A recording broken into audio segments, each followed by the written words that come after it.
can Christian watch movies? అప్పుడే రక్షణ పొంది బాప్తిసం తీసుకుని దేవుణ్ణి పూర్తిగా తెలుసుకుందాం అనుకుని వెళ్తున్న దారిలో నీకు ఎప్పుడైనా క్వశ్చన్ రైజ్ అయిందా? సినిమాస్ చూస్తే ఏం కాదులే అని నీకు నువ్వే సర్ది చెప్పుకొని బ్రతుకుతావా? అసలు ఇదంతా కాదులే, చూడొచ్చా లేదా అది చెప్పు అంటావా? అసలు నేనే అది చెప్పడానికి, బైబిల్ ఏం చెప్తుందో అది చూద్దాం. Let's go.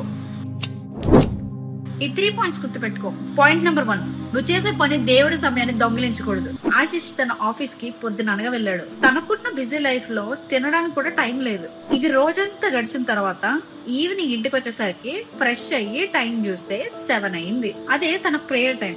బైబిల్ తీసుకుందామని తన డెస్క్ దగ్గరకు వచ్చేసరికి ఓటీటీలో కొత్త మూవీ రిలీజ్ అయింది, చూద్దామా అని తన ఫ్రెండ్ మెసేజ్ చేసేసరికి వద్దు అంటే తన ఫ్రెండ్ ఎక్కడ ఫీల్ అవుతాడో అని చెప్పి, అది కూడా ఆ మూవీలో యాక్ట్ చేసిన యాక్టర్స్ ఎవరైతే ఉన్నారో తన ఫేవరెట్ కనుక నో చెప్పలేకపోయాడు.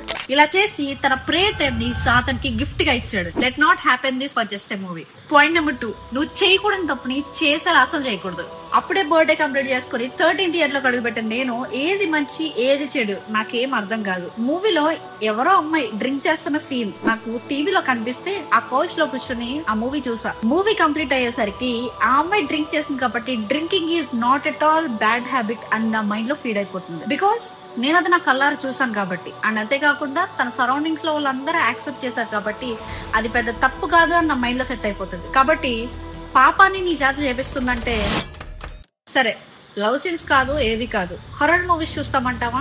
ఈ 3rd పాయింట్ నీకోసమే. పాయింట్ నెంబర్ 3, నువ్వు చూసేది నిన్ను భయపెట్టేలా ఉండకూడదు. హారర్ మూవీస్ లో గోస్ట్ సీన్ చూస్తే ఎవరికైనా భయం వేస్తుంది. వాక్యం చెప్తుంది కదా, దేవుడు మనకి పిరికితనపు ఆత్మ ఇవ్వలేదు కానీ శక్తియు ప్రేమయు ఇంద్రియ నిగ్రహములు గల ఆత్మని ఆయన మనకి ఇచ్చాడని చెప్తున్నాడు. నీ ఆత్మని భయపెట్టే ఏ రైట్ కూడా సాతానికి లేదు. ఒకవేళ అయినా కూడా నువ్వు చూసి భయపడుతున్నావు అంటే నీ కన్ను నీ మైండ్ కి డోర్ లాంటిది, తెలుసా? నీ కంటితో ఏదైతే చూస్తావో నీ మైండ్ అదే ఫీడ్ చేసుకుంటుంది. కాబట్టి నీ కంటితో ఏం చూస్తున్నావో చాలా జాగ్రత్త. మరేం చూడాలి? మరి ఏ మూవీస్ చూస్తే ఇవేమి మనలో రాకుండా ఉంటాయి? The chosen, passion of Christ, ఇట్లా చాలా మూవీస్ మనల్ని స్పిరిచువల్ గా చాలా బలంగా చేస్తాయి. మీలో ఎంతమంది చోజన్ సిరీస్ చూసారు? కామెంట్ సెక్షన్ లో కామెంట్ చేయండి. నేనైతే 2 times చూసాను.